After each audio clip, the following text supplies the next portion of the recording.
A young Apache girl saved a cattle bear and buried alive in the woods. Wah. Beginning. The Whispering Pines. The year was 2146, though in the deep Arizona wilderness, time still seemed to cling to the land like the dust on the red mesas. Out where the wind whistled through whispering pines, and the moon painted the mountains silver, few remnants of the futuristic world crept in. But even here, where old trails and sacred rivers remembered the tread of moccasins and horse hooves, the shadows of progress loomed heavy. Her name was Taji, barely 16, and yet she carried herself with the quiet strength of her ancestors. An Apache girl born of the Chiricahua line, she lived with her grandmother in a modest adobe dwelling hidden deep in the folds of the forest. Her people's numbers had dwindled over centuries, whittled away by war, displacement, and neglect, but their stories lived in her blood. Taji's grandmother often told her, "The land listens to you, child, but only if you listen first." And so Taji learned to track the shifting of deer, to hear when a hawk cried differently because danger lurked, to feel the tremor in the soil when storms approached. She was a child of both old and new worlds. Her people's traditions mingled with the faint hum of satellites overhead, faint glimmers of drone lights that sometimes carved the night sky. It was on one such evening, when a copper sunset melted behind the Ponderosa ridges, that Taji heard something unusual. Not the wind, not the call of coyotes, not the soft shuffle of elk hooves. This was muffled, rhythmic, a faint pounding, as if someone far beneath the soil was trying to cry out. She froze, pressing her ear to the ground, her braids brushing the pine needles. The sound returned, thump, thump, scratch. Someone was buried, alive, middle, the cattle baron's tomb. Taji followed the sound, her feet silent as she slipped between cedar and oak. She came to a clearing where the earth had been disturbed, freshly dug, then packed again with hurried, uneven hands. The smell of damp soil was strong. She crouched, hands moving over the loose dirt. The pounding came louder now, desperate. She began to dig, at first with her hands, scraping nails until they bled, then with a sharp elk bone knife she carried for skinning rabbits. Inch by inch she unearthed something, a gloved hand, twitching weakly, then an arm clad in a torn jacket. Adrenaline surged through her, and she tore faster until the face emerged, pale, dirt-streaked, eyes rolled back in suffocation. It was a man. No, more than that, Taji recognized him. Everyone in the surrounding territories did. Baron Nathaniel Creed, cattle king of the high mesas, owner of half the rangelands stretching to the horizon. His name carried weight like an iron brand. He was notorious for his wealth, his arrogance, and his brutal disputes with small ranchers and native families still clinging to ancestral grounds. Many called him ruthless. Some whispered he'd struck deals not only with governors, but with the corporations from the stars who now sought to mine Earth's last untouched veins of minerals. And here he was, buried like a dog in the forest, breath shallow as death's. Taji dug until her arms trembled, then pulled him free. The man gasped, air wheezing into lungs starved too long. He coughed soil, spat blood, and stared up at her with bewilderment. "You," he rasped, his voice cracking. "Who are you?" "Taji," she said simply. "You were in the ground." He struggled to sit, clutching his chest. His sharp blue eyes flicked around the clearing.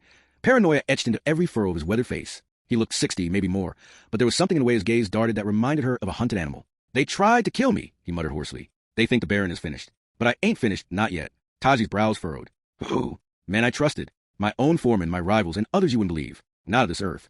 He coughed again, pulling back the collar of his shirt. For the first time, Taji noticed a strange metal embedded in the skin of his chest, an implant that glowed faintly with blue circuitry. It pulsed like a second heartbeat. Taji stared. "What is that?" "Insurance," Creed whispered darkly. "And the reason they want me gone." The rising storm. Over the next hours, Taji helped him stumble through the woods toward her grandmother's dwelling. The cattle baron leaned heavily on her, his once mighty frame reduced to a staggering weight. His fine boots were caked in dirt, his coat ripped from being dragged underground. Still, his voice carried the edge of a man used command. "You don't know what you've gotten yourself into, girl. Saving me wasn't charity, it was invitation. Trouble's coming, and when it comes, it'll burn this whole forest down." Taji's grandmother, wise with years etched like riverbeds into her face, said little when the man collapsed on their woven mat. She only said about brewing willow bark for his lungs and smearing his wounds with salve. But when Creed slept, she pulled Taji aside and whispered, "He is marked. I feel it. The earth tried to keep him down, and you brought him back up. Be careful, granddaughter. Sometimes saving a life is the same as cursing your own." That night, Taji could not sleep. She stared at the implant glowing faintly under Creed's shirt. She had heard stories, whispers of corporations implanting men with alien tech, stolen from wrecks fallen long ago. Implants that let men bend others to their will, or survive poisons, or sense lies. Some said these things were gifts from partners among the stars. Others said they were chains. Creed awoke before dawn. His strength had returned unnaturally fast, though his eyes were bloodshot and haunted. "They'll come hunting," he told her. "They won't let me live, not with what I know. And if they find you help me," he shook his head, "you should walk away."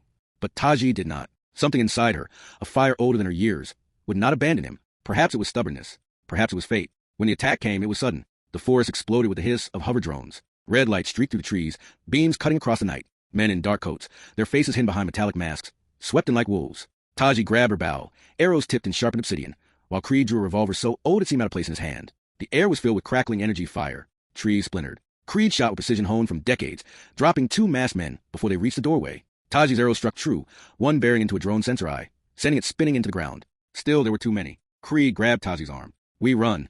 Flight through the wilderness. For days they fled together. The cattle baron and the Apache girl.